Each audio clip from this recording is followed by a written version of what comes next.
Arc-en-ciel, le plus beau poisson des océans.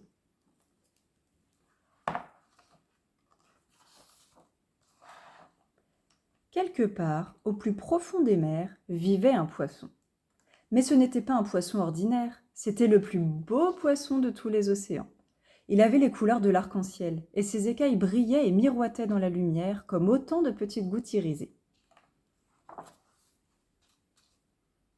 Les autres poissons admiraient ses écailles scintillantes, et à cause de ses belles couleurs, ils l'avaient nommé arc-en-ciel. « Arc-en-ciel, viens jouer avec nous » disait-il. Mais le bel arc-en-ciel glissait près d'eux, sans dire un mot, le regard fier, en prenant bien soin de faire briller ses écailles. Un petit poisson bleu le suivit. « Hé, arc-en-ciel, attends-moi, donne-moi une de tes écailles, elles sont si belles et tu en as tellement. »« Te donner une de mes écailles ? Mais qu'est-ce que tu imagines ? Allons, oust, déguerpis !» s'exclama arc-en-ciel avec dédain. Effrayé, le petit poisson bleu s'enfuit d'un vif coup de nageoire. Il raconta aussitôt aux autres poissons sa mésaventure. À partir de ce jour-là, plus personne ne voulut adresser la parole à arc-en-ciel, et quand il passait près d'eux, les autres poissons se détournaient.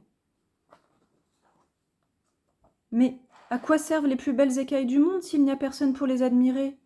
À présent, arc-en-ciel n'était plus seulement le plus beau poisson des océans, c'était aussi le plus seul. Un jour, il fit part de ses soucis à l'étoile de mer. « Je suis si beau, lui dit-il. Pourquoi est-ce qu'on ne m'aime pas ?»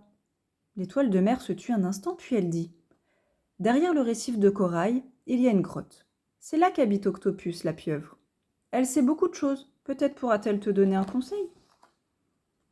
Arc-en-ciel ne tarda pas à trouver la grotte. Comme il y faisait sombre, on n'y voyait presque rien.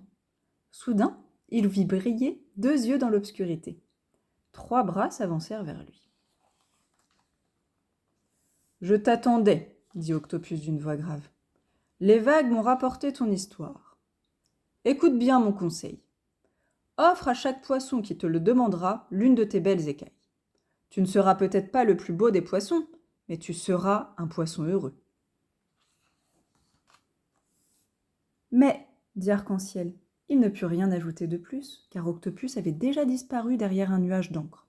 « Offrir mes écailles, mes magnifiques écailles !» pensa-t-il indigné. « Jamais ! Ah non, je ne pourrais jamais être heureux sans elles. » Tout à coup, il sentit l'eau vibrer. Le petit poisson bleu était à nouveau près de lui.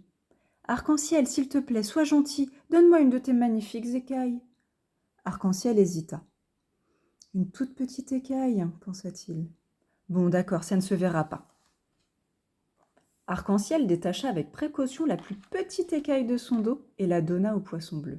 « Tiens, la voilà, et maintenant va-t'en. »« Oh, merci, merci beaucoup, » dit le petit poisson tout joyeux. « C'est vraiment très gentil de ta part, Arc-en-ciel. » Arc-en-ciel se sentit tout drôle.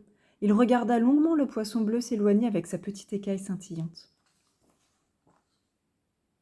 Le petit poisson bleu se promena partout avec sa belle écaille, et tout le monde l'admira. Bientôt, Arc-en-ciel fut entouré d'une nuée de petits poissons. Ils voulaient tous une écaille. Et qui l'eût cru ? Arc-en-ciel se mit à distribuer ses belles écailles. Cela l'amusait même de voir la joie des petits poissons. En plus, il voyait scintiller de poissons autour de lui, mieux il se sentait au milieu d'eux.